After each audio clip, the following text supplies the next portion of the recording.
The convergence station hung in the void between three star systems, a diplomatic monument to the fragile peace between species. Eleanor stood on the observation deck of the Zetharian flagship Crystalline Mercy, her 7 eyes reflecting the distant nebulae in prismatic patterns. As the Zetharian Empire's youngest high diplomat, she had negotiated treaties with 17 species, but humans remained an enigma wrapped in stubborn flesh. "Your people rejected our trade proposal again," she said, her crystalline voice chiming like broken glass. "They claim our ships are too temperamental for human crews." Jasper wiped grease from his hands onto his already stained coveralls, not bothering to look up from the access panel he was repairing. The human mechanic had been assigned to the Zetharian vessel 3 months ago as part of the cultural exchange program, and Eleanor had learned that humans had a peculiar relationship with both authority and impossible tasks. "That's because your ships are temperamental," Jasper replied, his tone matter-of-fact. "Beautiful, elegant, probably the most advanced vessels in known space, and completely incompatible with how humans think." Eleanor's pigmentation shifted to an irritated violet. "The Crystalline Mercy has flown for 200 cycles without incident. Our neural sync piloting system is flawless." "For Zetharians," Jasper agreed, finally looking up with that infuriating human smile. "Your people think in harmonic patterns. Humans think in chaos with occasional bursts of logic. We're improvisers, not synchronizers." Eleanor had heard this argument before from human diplomats, always delivered with apologetic shrugs and diplomatic deflections.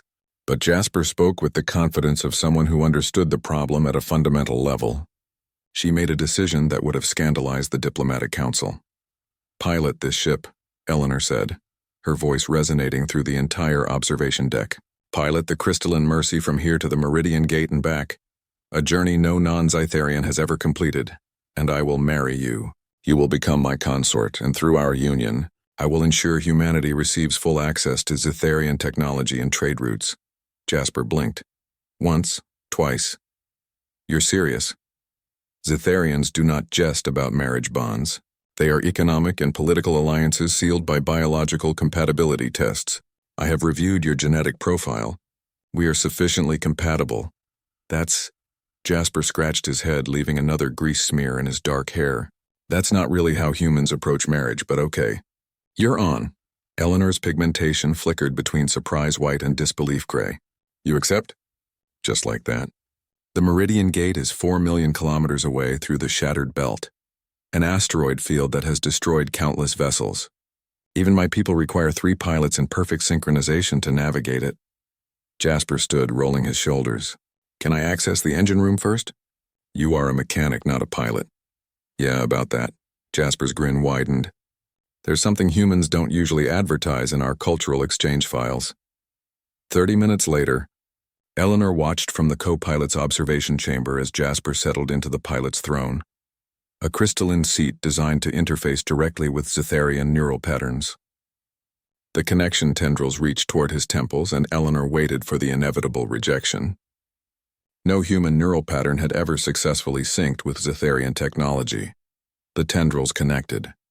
The ship hummed, but not in the harmonic, synchronized way Eleanor knew. The Crystalline Mercy sang in chaotic bursts, irregular rhythms that shouldn't have worked but somehow created a greater whole. The view screen showed their trajectory plotting in real time, a path through the shattered belt that no Zetharian computer would have calculated because it relied on moment-by-moment improvisation rather than predetermined harmony. "What? How are you doing this?" Eleanor's 7 eyes widened in perfect synchronization, her species' expression of absolute shock.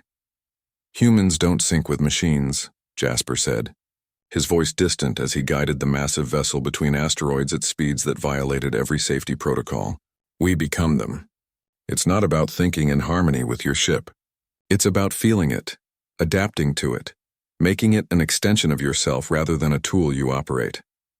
The ship banked hard, dodging a cluster of ice rocks that would have shredded their hull. Eleanor's diplomatic training evaporated as she gripped her seat, her pigmentation cycling through every color of terror and awe. "Your people designed these ships to match your neural patterns," Jasper continued, threading the Crystalline Mercy through a gap that Zetharian calculations would have declared impossible. "But humans, We spent 10,000 years turning wolves into dogs, wild horses into war mounts, and hunks of metal into tools. We don't just use things, we befriend them, curse at them, name them, and make them ours. Your ship isn't just responding to my neural patterns. It's responding to the fact that I've spent 3 months repairing it, learning its quirks, understanding its personality. Ships do not have personalities, Eleanor whispered, though her conviction wavered. Yours does now. They burst through the final debris field and emerged in clear space. The Meridian Gate loomed before them, an ancient structure built by the progenitor species, its purpose still debated by xenoarchaeologists. Jasper guided the ship through the gate's center with casual precision, then turned back toward Convergent Station. The return journey took half the time. Jasper piloted like he was dancing with a partner who finally understood his rhythm. When they docked, Eleanor remained motionless in her seat. Her pigmentation settled into a deep, contemplative gold. You let us believe humans couldn't pilot our ships. We couldn't, Jasper admitted, shutting down systems with gentle precision. Not the way you expected us to. Your government wanted pilots who thought like Zytharians. But humans don't work like that. We adapt, we improvise. We make friends with things that shouldn't be alive and somehow convince them to work with us anyway. He paused. Your ship likes me now. I'm pretty sure she'd crash for anyone else. Eleanor's laugh chimed through the cockpit, a sound of genuine joy rare among diplomats.